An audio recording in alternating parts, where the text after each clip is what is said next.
This kitchen has some weird things going on. We couldn't understand why they did that, but that's kind of a little crazy. And nothing they did was helping. We finally gave up and just let it be. So we'll get rid of it all, and in just 2 weeks, I'll show them how to install beautiful cottage-style cabinets under cabinet lights and add a cool faux stone wall. Everything looks great. Stay here to see how it all turns out. As a carpenter and electrician, I've seen it all. The face of the drawer continues to just fall off. But when things go wrong, This is what happens. Whoa! that's when they call me. I'm Mark Bartolomeo, and this is Kitchen Impossible.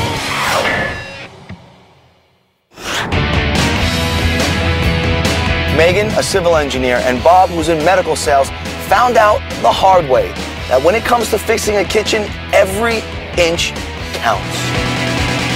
All right, so let's sit down at your table, and then I have some food for thought, and then we'll draw up a plan. So we'll make the most out of this big space and install tons of amazing maple wood cabinets with awesome beadboard doors. For the countertop, beautiful and durable granite. We'll install porcelain tiles for the backsplash, and on the floor, huge 21 by 21 porcelain tiles. All the appliances will be stainless steel, and for a cool accent in the dining room, we'll be installing some faux stone panels.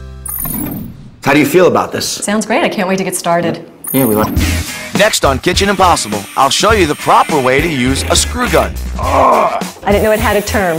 And we install some cool, unique faux stone panels. Good. Looks good. That looks great. Yeah. When we return. It's day 6 of this renovation, and lots of progress has been made. Over the past few days, we've been busy drilling holes in the ceiling for the new recessed lights, as well as running wires for all the new lights, outlet boxes, and light switches. We laid down the subflooring, and then the next day we installed a huge 21 by 21 porcelain floor tile. Then it was time to put up some drywall, as well as tape and spackling. Today we're working on cabinetry, and later I'll be heading out to get a first-hand look at how faux brick and stone panels are fabricated. I'm here at a faux brick and stone fabricating warehouse where they specialize in replicating all forms of boulders, rocks, brick and stone building materials, as well as these beautiful water features. Here's the material that we're using for our wall treatment. Different color, but same exact design. Now these faux stacked stone panels look exactly the same as the real stone that they're supposed to replicate. There are many benefits to using this type of product. For one, this weighs much less than this real stone right beneath it, saving on shipping and installation costs. Second benefit, if you were to use veneer stacked stone like this, you'd have to apply tar paper and wire lath, put on a scratch coat, and then back butter each individual stone, stick it to the wall, and move on. As far as these panels are concerned, you glue and you screw. That's it. I love all these big Jurassic rockscapes.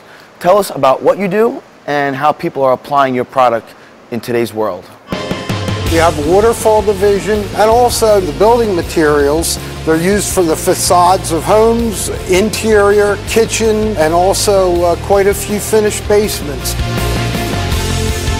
Our production manager has taken the silicone mold and it's ready to produce the actual panel. The first step here is to spray a mineral oil-based product onto the silicone mold, which will allow for the color and pulverized rock to stick better. And these buckets are the pigments now? Yes, this is a light tan color. This is actually the color that's been selected for the kitchen. This is actual pulverized rock. Looks just like regular sand. Yeah. After sprinkling the rock into the mold, it's time to spray on the membrane, which reacts with the pulverized rock and oxide coloring to produce the outer coating of the finished panel. The foam backing gets sprayed onto the panels using this floral component spray machine. Hey Steve, let Mark have some fun. Can I? Yeah, go for it. Oh yeah. This piece of equipment shoots out 2 different chemicals out of these 55-gallon drums, creating the form for the panels.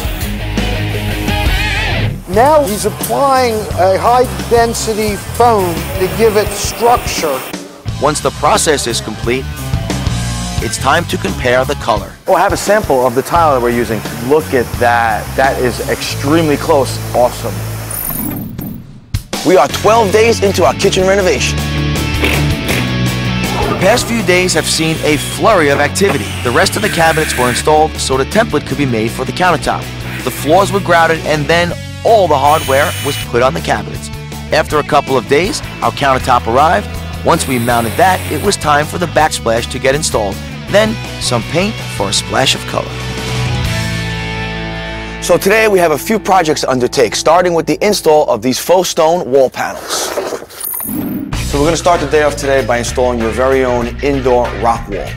But before we get to gluing and putting those panels up on the wall, which is going to be held with this polyurethane adhesive, we're going to mark the studs. Find our stud and then mark our 16 all the way across.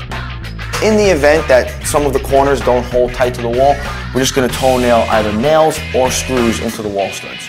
And now down here on this side, we need some sort of trim molding so we can butt all the panels up too, or else we'd just be looking at the sides of the rough rock.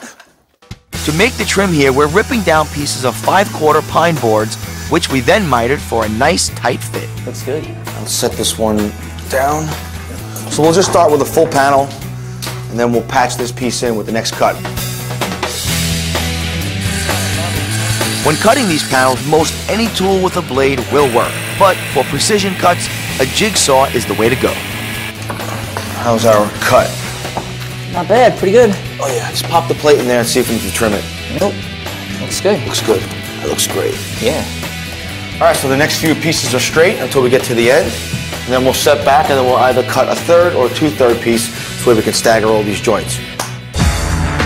By installing these panels instead of real stacked stone veneers, we're saving about a day in labor and a few $100s in material. A lot like real stone.